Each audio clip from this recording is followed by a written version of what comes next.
எல்லாம் அப்படியே ஆன்னு உட்காந்து கேட்டுட்டே இருக்கும்போது திடீர்னு லாசருவே வெளியே வா அப்படின்னு ஒரு சத்தம் கேட்டுச்சு. சத்தம் கேட்ட உடனே இவன் எழுந்து நிற்கிறான். நான் போகிறேன் அப்படின்றான்.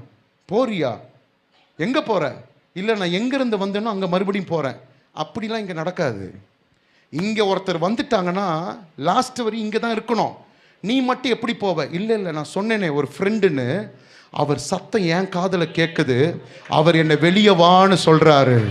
ஹல்லேலூயா, வெளியே வான்னு சொல்றாரு. கர்த்தருடைய சத்தம் உங்களிடத்தில் வந்து விட்டால் நீ மேலே வரவே முடியாதுன்னு உலகமே முடிவு செய்த இடத்தில் கூட கர்த்தர் உன்னை மேலே கொண்டு வருவார்.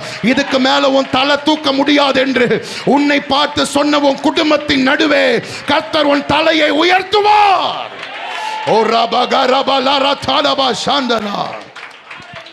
ஒரு மார்த்தால் அழுது விட்டால் என்பதினால், ஒரு மரியாள் அழுது விட்டால் என்பதினால் பரதீசில் இளைப்பாறிக் கொண்டிருந்த லாசருவை மறுபடியும் அவர்களிடத்தில் கர்த்தரால் கொண்டு வர முடியுமே. ஆனால் உன் கண்ணீருக்கு கர்த்தர் பதில் கொடுப்பாரா, கொடுக்க மாட்டாரா?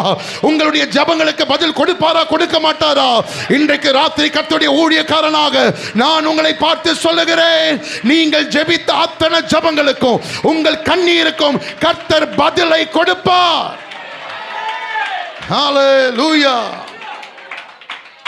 அவன் சொல்றான், பிரைஸ் தி லார்ட், இவ்வளோ நன்மையை செய்த இயேசுவுக்கு நாங்கள் எப்படி நன்றி சொல்லாமல்